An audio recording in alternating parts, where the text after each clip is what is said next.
আওয়ামী লীগের নেতৃবৃন্দরা সরাসরি অস্ত্র হাতে নিয়ে ছাত্র জনতার উপরে গুলি করেছে। কার হাতে কী অস্ত্র ছিল উনি সেটাও বর্ণনা করেছেন ট্রাইব্যুনালে। উনি সেদিন অর্থাৎ 20 জুলাই মিরপুর 10 নম্বর এসেছিলেন কাঁচা বাজার করার জন্য ওনার বড় ছেলে সিফাতকে নিয়ে। সিফাত একাদশ শ্রেণীর ছাত্র ছিল তখন। সিফাত যখন দেখতে পায় যে মিরপুর 10 নম্বর গোলচক্করে তারই কিছু সহপাঠীরা আন্দোলন করছে, তখন সে দৌড়িয়ে গিয়ে ওই আন্দোলনকারীদের সাথে মিশে যায়। তখন 3 দিক থেকে আওয়ামী লীগের 3টি মিছিল আসে এবং ওই মিছিলে যারা নেতৃত্ব দিয়েছিল তাদের নাম উনি বলেছেন এবং তাদের হাতে অস্ত্র ছিল। ওই মিছিল 3টি এই অল্প কয়েকজন আন্দোলনকারী ছাত্রদের লক্ষ্য করে নির্বিচারে গুলি বর্ষণ করে। তার একটি গুলি ওনার সন্তান এই 18 বছর বয়সী সিফাতের মাথায় লেগে ওখানেই সে মারা যায়। উনি দৌড়িয়ে গিয়ে তার ছেলেকে কোলে তুলে নেন এবং মাথায় হাত বুলাতে থাকেন যে গুলিটা কোথায় লাগলো। ঠিক এই মুহূর্তে ওনার হাতের দুটো আঙ্গুল ওনার ছেলে সিফাতের মাথায় ঠিক যেখানে গুলি লেগেছে সেখানে ঢুকে যায়, অর্থাৎ ওনার দুটো আঙ্গুলই মাথার মধ্যে ঢুকে যায়। তাহলে গুলির ছিদ্রটা কত বড় ছিল আমরা সেটা বুঝতে পেরেছি ওনার জবানবন্দি।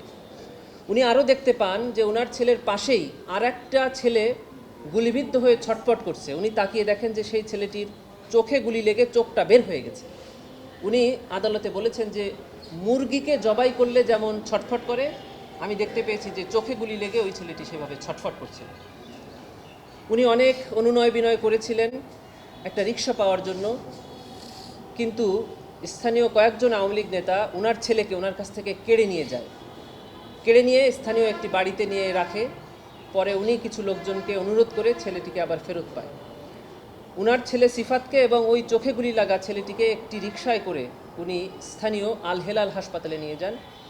চিকিৎসকরা সেখানেই বুঝতে পেরেছিলেন যে ওনার ছেলে মারা গেছে। তারপরে উনি আল হেলাল হাসপাতালের চিকিৎসকরা সরকারি হাসপাতাল অর্থাৎ ঢাকা মেডিকেল এবং সোহরাওয়ার্দীর যে কোনো একটিতে নিতে বলে। উনি সোহরাওয়ার্দী হাসপাতালে নিয়ে গেলে হাসপাতাল কর্তৃপক্ষ ওনার ছেলেকে মৃত ঘোষণা করে। উনি ওনার ছেলেকে একটি সিএনজি যোগে মিরপুর 10 নম্বরে ওনার বাড়িতে নিয়ে আসলে স্থানীয় আওয়ামী লীগের লোকজন তার ছেলেকে জানাজা করতে দেয়নি, গোসলও করাতে দেয়নি। তখন উনি যে ছোট চাকরি করেন একজনের বাসায়, তিনি একজন বিচারক, তিনি একটি অ্যাম্বুলেন্স জোগাড় করে দেয় এবং ওই অ্যাম্বুলেন্সে করে ওই ছেলেকে ওই রক্তাক্ত অবস্থায় গোসল না করা অবস্থায় মাদারীপুরে ওনার গ্রামের বাড়িতে নিয়ে যায়। সেখানে গোসল হয়, দাফন হয়, কবরস্থ করা। উনি সর্বশেষ বলেছেন যে আমার এই সন্তান সহ বাংলাদেশে যে শত শত নিরীহ ছাত্র জনতাকে হত্যা করা হয়েছে তার জন্য দায়ী তৎকালীন প্রধানমন্ত্রী শেখ হাসিনা, তৎকালীন আওয়ামী লীগ এবং সরকারের ঊর্ধ্বতন নেতৃবৃন্দ। তার মধ্যে বলেছেন স্বরাষ্ট্রমন্ত্রী আসাদুজ্জামান খান কামাল, বলেছেন ওবায়দুল কাদের সাহেবের নাম। অন্যতমভাবে ওনারা বলেছেন যে তৎকালীন সরকারের প্রধানমন্ত্রীর উপদেষ্টা জনাব সালমান এফ রহমান এবং আইনমন্ত্রী আনিসুল হক। সাক্ষী ইমরানকেও জিজ্ঞাসা করা হয়েছিল যে আপনি কাদেরকে দায়ী করেন, তিনিও এদের নাম বলেছেন যে এনারা দায়ী। আসামির পক্ষ থেকে জিজ্ঞাসা করা হয়েছে যে আপনি কেন এনাদেরকে দায়ী মনে করেন, ওনারা বলেছেন যে তারা যদি পরামর্শ করে কারফিউ জারির সিদ্ধান্ত না নিত তাহলে আমার সন্তান সহ এই হাজার হাজার মানুষ নিহত হতো না। এবং ওনারা বলেছেন যে আমরা মোবাইল ফোনে ইন্টারনেটে তাদের সম্পৃক্ততার কথা শুনেছি, তাদের কথোপকথন শুনেছি। এই ছিল আজকের ট্রাইব্যুনালের প্রসিডিংস।